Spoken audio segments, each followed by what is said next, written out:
Hello students, I'm Arayam ma'am and today we are going to begin with the text, The Best Christmas Present in the World. Let's just read the introduction.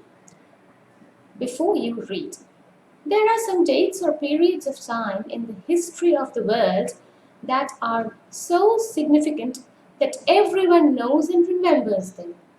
The story you will read mentions one such date and event, a war between the British and the Germans in 1914. Can you guess which war it was? It was the First World War. It began on the 28th of July in 1914 and continued up to 11th of November 1918. Okay? Alright. Now you see children, there are certain dates given in this pink box. Do you know which events the dates below refer to? 4th of July, 17th December, 6th August, 30th January, 12th April, 20th July, along with those years that are mentioned. Well, you have to find it out for yourself. And the funny thing is, you don't even have to Google it. The answers are available right on page number 23. Alright? Know them. It's good for your general knowledge. Okay, let's dive into the chapter. Let's read. I spotted it in a junk shop in Bridport, a roll-top desk. The man said it was early 19th century and oak. I had wanted one, but they were far too expensive. This one was in a bad condition. The roll-top in several pieces, one leg clumsily mended, scotch marks all down one side. It was going for very little money. I thought I could restore it. It would be a risk, a challenge, but I had to have it. I paid the man and brought it back to my workroom at the back of the garage. I began work on it on Christmas Eve. All right. I spotted it in a junk shop. So, what is a junk shop? A junk shop is a shop where you get all second-hand items. They were used once and now they are being sold off. So those kinds of shops, they are referred to as junk shops. A roll-top desk. What is a roll-top desk? Well, children, these are beautiful desks actually, and it's a writing desk with a flexible cover, sliding in curved grooves. You can Google it up. It's beautiful. It's very, very beautiful. And many of us, we have study tables at home, and along with that study table you will see there are certain blocks and chambers. There are drawers where you can keep your books and your other things, pens and boxes, that kind of a desk. Alright, the man said it was early 19th century and oak. So you can understand, it's been said oak means the material, the wood, that's oak wood. I had wanted one, but they were far too expensive. It was very costly, so the speaker was unable to get one. This one was in a bad condition. How bad was it? The roll top in several pieces. The roll top, that is the upper portion attached to the desk, it was no longer in a good condition. It was broken somewhere, the pieces had come out like that. One leg clumsily mended. Clumsily mended means the repairing of that particular leg, it may have been broken at a time. It was not done properly. It was somehow done. Scotch marks all down one side. What is a scotch mark? They are burn marks. That means maybe there was a fire and the desk caught fire, but then after the fire was over, the remnants, some places it was burnt, those marks, they are called scotch marks. One side of the roll-top desk may have caught fire. It was going for very little money. Was going for means was being sold for. I thought I could restore it. Here it means repair, it's also written over here. That is, whatever condition it was in, the author over here thought that he could make it good and new. It would be a risk. We don't know the condition of the wood. whether it would be able to take in all the hammers and the nails. It could even break into pieces, so it was definitely a risk, but a challenge. More than a risk, it was a challenge because it was an old roll top desk. And here he was ready to take it. But I had to have it because he wanted one for a long time and they were very costly, so this was his only option. I paid the man and brought it back to my workroom. What is the workroom? It's like a workshop, place where you can mend things for some special work. That room is kept, such as mending of your wood chairs, tables, or any other work. And where was it located? It was located at the back of the garage. I began to work on it on Christmas Eve. On Christmas Eve. What is the Christmas Eve? It's the day or the evening before Christmas. Alright? Children, I am not writing the meanings over here because I will be providing you with a PDF where all the meanings that I have discussed during the video will be given. Alright? I removed the roll top completely and pulled out the drawers. The veneer had lifted almost everywhere. So, what is the veneer? See, the meaning is given over here. A thin layer of plastic or decorative wood on furniture of cheap wood. Generally, we all have seen such kinds of tables. On the surface, the Sanmaika is given. That is called the veneer. Right, let's move on. It looked like water damage to me. Both fire and water had clearly taken their toll on this desk. What is the meaning of the word water damage? They are marks that are left on the furniture due to its exposure to water. Okay? Both fire and water had clearly taken their toll on this desk. Taken their toll simply means damaged. The last drawer was stuck fast. It was stuck fast means tightly stuck. The speaker was unable to move it. The speaker was unable to open it. So what he did? I tried all I could to ease it out gently. That is, he was trying very softly and gently to open it without applying much force or pressure. In the end, I used brute force, but it wasn't yielding any result. So he had to give brute force. Brute means violent. He had to give a lot of force to open it. I struck it sharply with the side of my fist, and the drawer flew open to reveal a shallow space underneath, a secret drawer. First he was trying to open it softly, carefully and gently, but it wasn't working. It wasn't yielding any result. So he applied brute force. Violently he gave one big fist. And so what happened was, immediately the drawer flew open. It opened, and what did it show? What did it reveal means what did it show? A shallow space underneath. Beneath there was a shallow space and it had a secret drawer. There was something in there.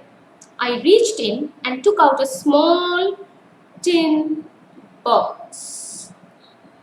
Inside the secret drawer there was a small black tin box. Sellotaped to the top of it was a piece of lined note paper. And on the top of that tin box there was a note paper which was sellotaped, and written on it in shaky handwriting, Jim's last letter. Received January 25th, 1915. So you see, the war began in 1914, and this was the last letter that Jim had sent.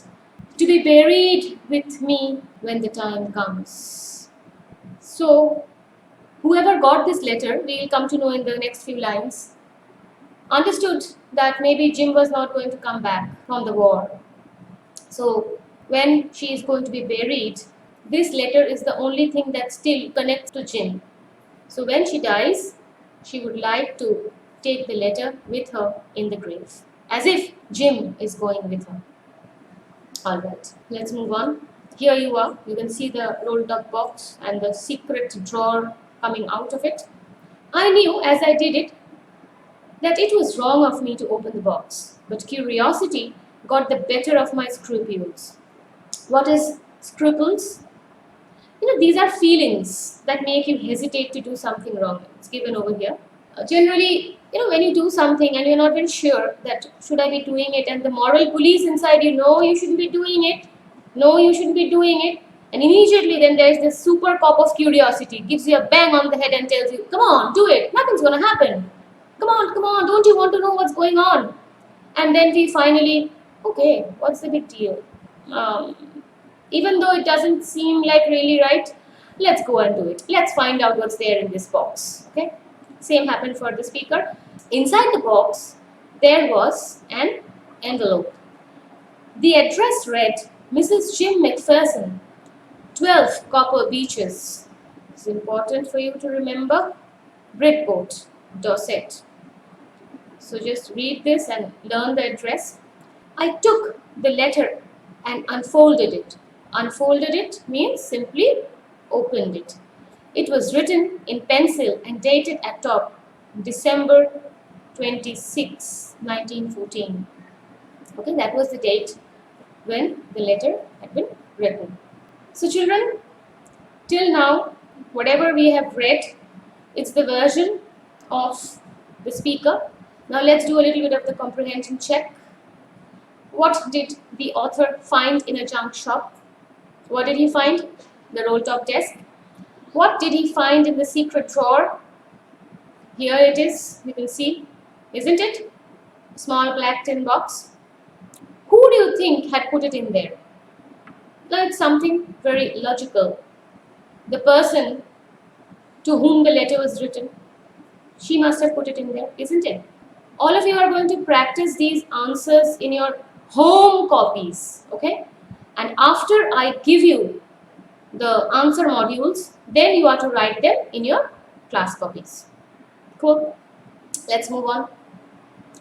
Dearest Connie, I write to you in much happier frame of mind because something wonderful has just happened that I must tell you about at once. We were all standing to in our trenches yesterday morning, Christmas morning. So the yesterday morning that is being talked about here is not just any morning, it was the Christmas morning. We were all standing to. Standing to means taking up positions, just like you do in march past, or here the soldiers, they are doing in trenches. It was crisp and quiet all about, as beautiful a morning as I've ever seen, as cold and frosty as a Christmas morning should be. It was a beautiful morning. Crisp over here means cool and fresh. It was a beautiful morning. Don't worry children, I'm again telling you, for meanings, I will be providing you with a good and healthy chart of meanings. Any and every word that you may have a problem with will be there and your queries are going to be solved. Okay, what is this as cold and frosty as a Christmas morning? We all know that Christmas is on the 25th of December. So in England, it is of course very, very cold. It's frosty, it's cold, and the spirit is of celebration. Just in the first few lines, you see beautiful something that has happened, and he is building up this weird suspense. He is kind of hinting at something celebratory, though he is at war, as if something very, very happy has happened. There are hints in his words, isn't it? Let us move on. I should like to be able to tell you that we began it. But the truth, I'm ashamed to say, is that Fritz began it. Fritz, what is the meaning over here of Fritz? Fritz is a very common German name. So, on this side, the English, they were calling them as Fritz. All the Germans, Fritz. And later on, you'll come to know all the Englishmen, Tommy. Because as if they are the Fritz and we are the Tommies. Look at this line, children. I should like to be able to tell you that we began it. Now, of course, if it was war, then he would not have liked to say it. He is again going on to say, I'm ashamed to say, is that Fritz began it. So something that was started not by them but by the Germans. What was it? The suspense is now building up. Let's move on. First, someone saw a white flag, very, very important word over here, waving from the trenches opposite. Trenches are long, deep ditches in the ground where soldiers hide from the enemy. And white flag, what does the white flag symbolize? The white flag is always symbolic of peace. If someone wants to negotiate during war, a white flag is waved, ceasefire is done, and then negotiation processes begin. So, when the white flag is being waved, what is it? It's a war. Why are you waving a white flag? So, it was being waved from the trenches opposite. That means from the German side. They were calling out to us across no man's land. What is the no man's land? It's the strip of land between the two countries, the borderline, the trenches of the Englishmen and the trenches of the Germans. In between there is this place which is not claimed by any country. That land, it is the no man's land. Happy Christmas, Tommy! See, Tommy, that means all Englishmen. They are calling out to all the Englishmen as Tommy. Happy Christmas, Tommy! Happy Christmas! And they are in a very, very happy and jovial mood. When we had got over the surprise, I mean, what is this? In the middle of a war, someone is wishing me Happy Christmas? And who on earth is wishing me? My enemy. I mean, of course, it's a big surprise. So, by the time the English people were over the surprise, okay, we are trying to understand what's going on. Some of us shouted back, "Same to you, Fritz, same to you." What should I say? Happiness is quite contagious. For little children, you will see, who don't even understand what's going on, maybe in a room full of adults, when we are all laughing due to some reason, you will see children, they walk in and they look at our faces and they see the happiness on our faces and immediately they too start laughing. Little do they know what is the topic, yet they start laughing. So happiness is quite contagious. Same here. They are soldiers, they are enemies, yet when the other side was saying Happy Christmas, most of them were surprised at what is going on. But some of them already got that feeling and they shouted back, "Same to you, Fritz." I thought it would be that. Jim thought that was the end of it. But little did he know what was going to happen. We all did, not only Jim. All of the soldiers thought that, okay, it was Christmas, so they were wishing us and we wished them back. But then suddenly, one of them was up there in his grey greatcoat. Greatcoat is a long overcoat and waving a white flag. It didn't stop there. The waving of the white flag, it again happened. "Don't shoot, lads," someone shouted. And no one did. Just look how the spirit of Christmas was creeping into their hearts and wiping off enmity slowly and slowly. They had no option but to give in, because it's human nature to love and be loved, isn't it? And no one did. Then there was another Fritz up on the parapet. What is the parapet? It's a low protective wall, generally by the roof, but here the wall of the trenches. So one of them jumped on it. "Keep your heads down," I told the men. "It's a trick." But it wasn't. The English soldiers here, they were all confused. And Jim, he was telling, "Keep your heads down. It's a trick. Maybe they want us to come out and then they will shoot at us. So we cannot fall into their trap. Keep your heads down." But it wasn't a trap at all. One of the Germans was waving a bottle above his head. He had a bottle and he was waving it above his head. "It's Christmas Day, Tommy. We have schnapps." What is it? It's a German drink made from grain. "We have sausage." It's another food item, meat food item. We all know what it is. "We meet you?" "Yes." So the Germans were full of happiness. They had no intention of fighting. They were showing schnapps. They were talking about sausage.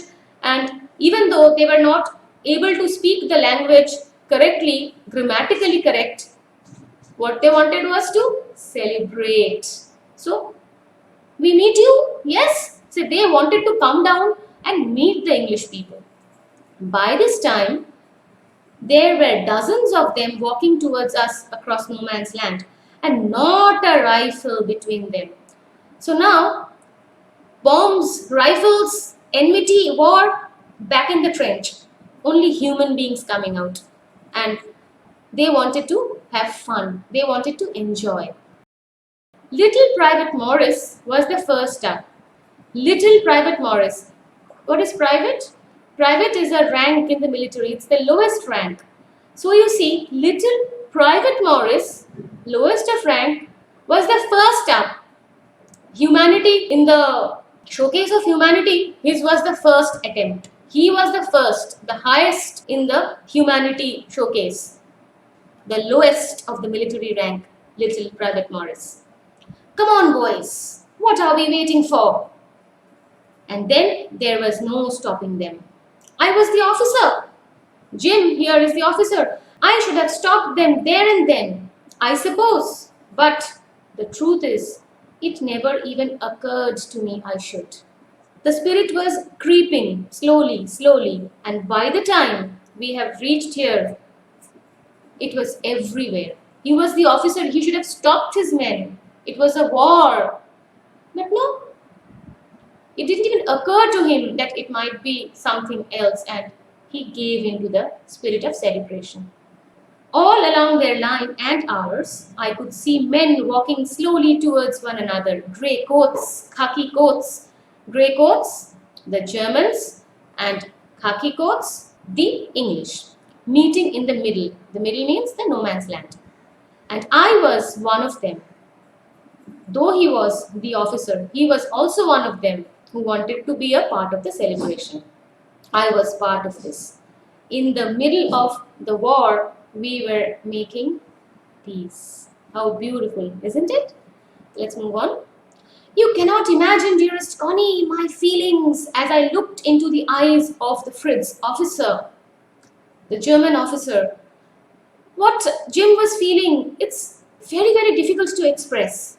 Who approached me, hand outstretched.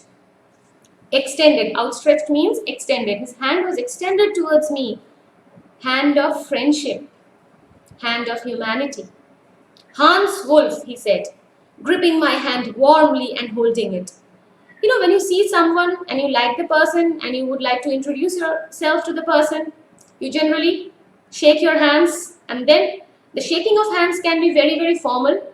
But when there is so much of warmth in your body language, how does it show? You shake it quite a few times and the grip is pretty tight. That's what Hans Wolf did. Warmly and holding it. I am from Dusseldorf. I play the cello in the orchestra. Happy Christmas. So you see, he introduces himself that he is from Dusseldorf. It's in Germany. And he plays the cello. It's a musical instrument. And please, don't say cello. It is not cello. The pronunciation is cello. Okay?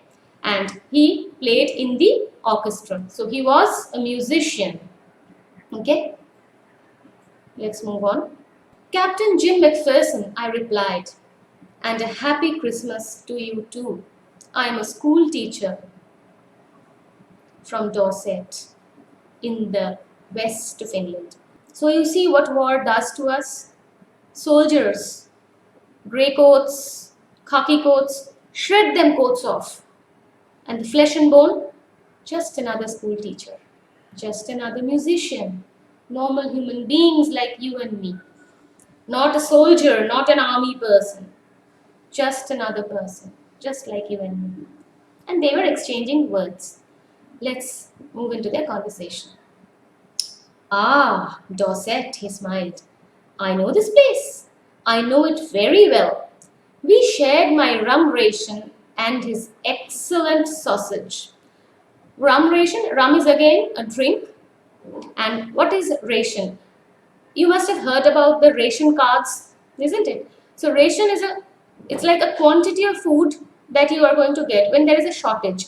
During war, you're not going to get as much of food as you want. So there's a particular ration that is allotted to the soldiers. Whatever it is, they have to stick to that only. They are not going to get more. So that's the rum ration. I don't know, maybe for example 12 bottles. So from that, Jim shared it with Hans Wolf. An excellent sausage. The sausage was from the Germans. And we talked.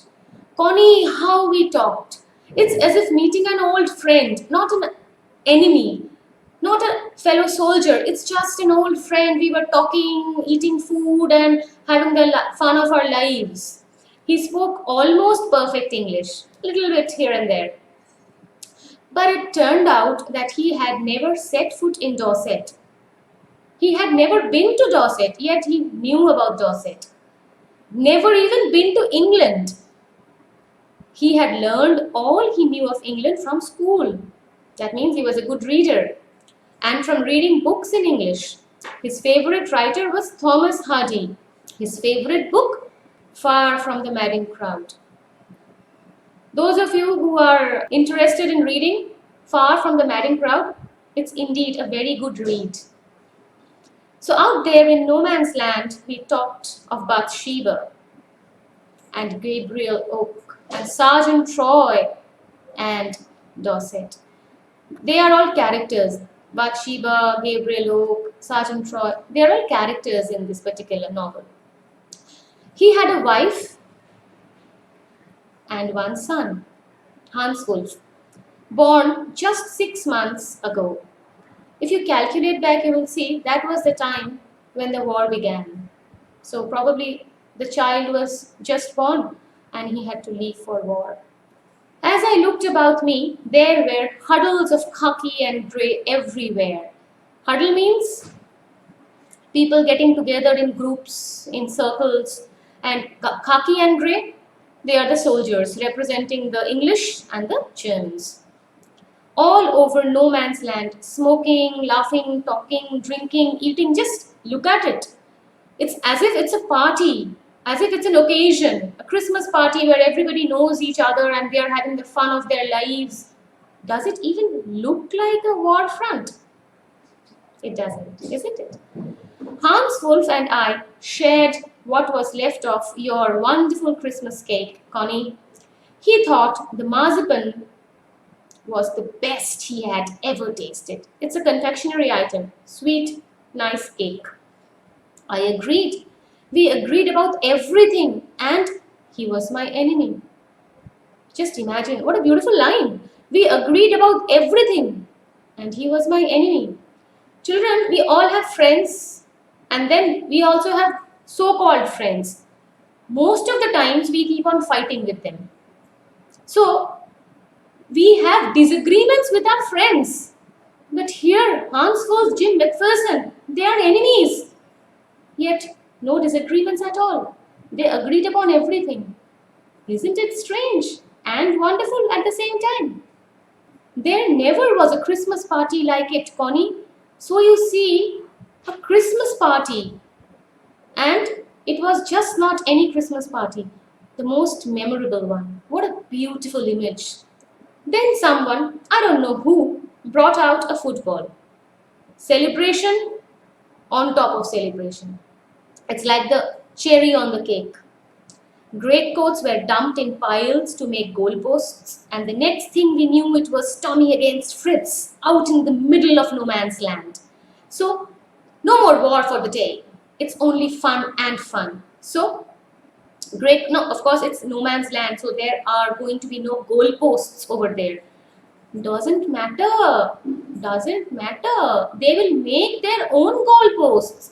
So what did they do? One coat above the other, above the other, above the other, just like piling above the other. They made goalposts.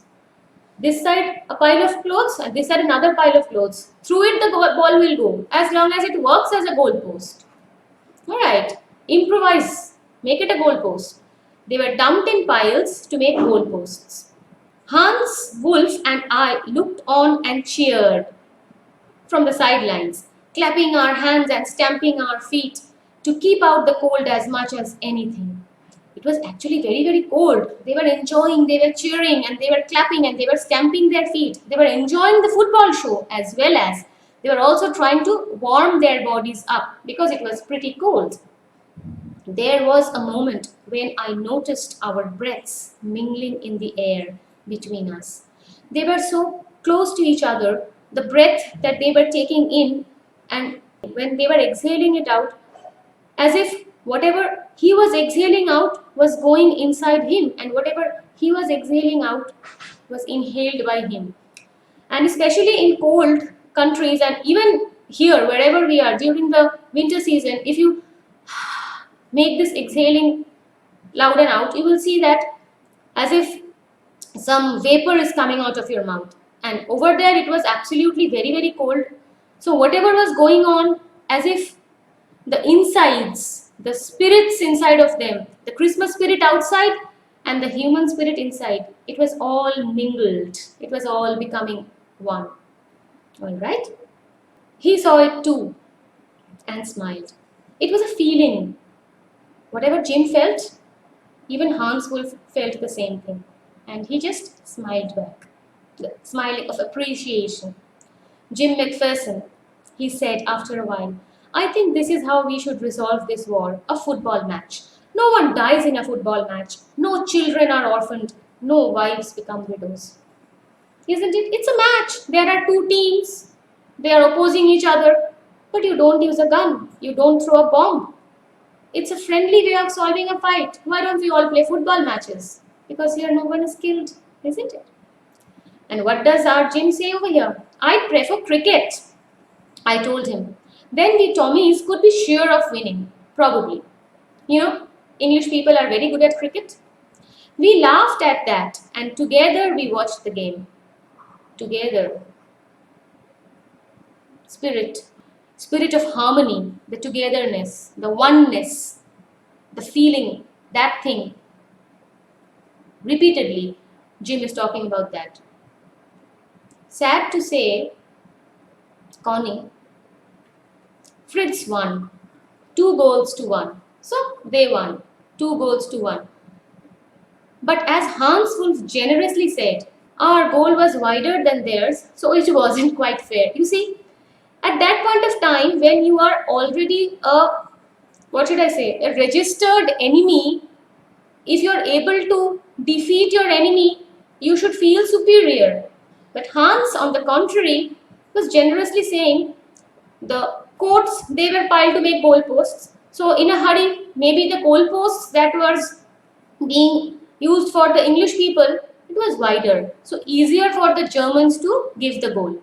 So he was so generous at that time that he said it wasn't quite fair. Then time came, and all too soon, when the game was finished, the schnapps and the rum and the sausage had long since run out. Had long since run out mean finished. And we knew it was all over. I wished Hans well and told him I hoped he would see his family again soon, that the fighting would end and we could all go home. For months and months on end, the soldiers, they have to stay there and not all can come back. We know many of them lose their lives over there. Families are left back here and it's a very sad thing, isn't it? It's very, very sad actually. So he wished him all the best, and the only best wish that a soldier can offer another one is to live and go home. I think that is what every soldier wants, on both sides, Hans Wolf said. Take care, Jim McPherson. I shall never forget this moment, nor you. This particular moment has been eternalized and immortalized in their lives. And it was not just any moment. Given the backdrop of the situation, this was a magical moment, isn't it? He saluted and walked away from me slowly, unwillingly. They all wanted to be simple human beings, not soldiers fighting with each other. But thankfully, it was Christmas.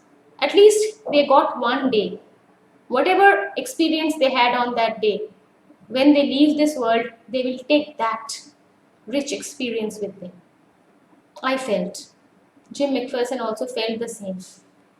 He turned to wave just once and then became one of the hundreds of grey coated men drifting back. Think of an image of a leaf in a river. How the leaf just has to go according to the current of the water. These people are also forced under the current of the current situation. They are all soldiers, so they have to ultimately put on their grey coats and their khaki coats and get back to their trenches. And the next day, start fighting against each other. Though they don't want to, they were drifting back to their trenches. That night, back in our dugouts, we heard them singing a carol, and singing it quite beautifully. Children, that very night, when they went back, they took with them a beautiful experience. That day, the spirit of Christmas surpassed enmity and warfare, propagating only harmony and humanity. So, back at their trenches, they were singing a carol. What is a Christmas carol? You sing, it's a hymn or a song associated with Christmas. And they were singing it quite beautifully. It was Still Nacht. Now that's the German way of saying it. The actual song is Silent Night. Our boys gave them a rousing chorus of While Shepherds Watched. What is a chorus? A part of a song which is repeated. After 2 or 3 lines are sung, this part is repeated. We exchanged carols for a while and then we all fell silent. Silent night, Christmas carol, and they slowly all fell silent. They knew what was going to happen the next day. We had had our time of peace and goodwill, a time I will treasure as long as I live. As long as Jim lives, he is going to treasure this. As a soldier, this is something unexpected, isn't it? Dearest Connie, by Christmas time next year, this war will be nothing but a distant and terrible memory. I know from all that happened today how much both armies long for peace. We shall be together again soon, I'm sure of it. Your loving Jim. As soldiers, they have to fight. They are fighting for the country. But as human beings, nobody likes to fight. That heart that beats inside of us, it only wants peace. It only wants love. Peace is what we long for. But as the situation was, they had to fight. So that's it for the day. Now that we have read about Jim's letter, we are all thinking about the football match and the carol. So before I sign off today, children, stay home, stay safe, and let us not just immediately after the video is over get up and get on with our lives. Let us all get transported completely to that day, to that night. Let us close our eyes for a moment or so and imagine that we are somewhere in between the soldiers and watching the match. And let us also participate in that beautiful song. So, here comes the song for you. All of you, bye bye. Let's meet on the no man's land today. Hurry up, don't be late.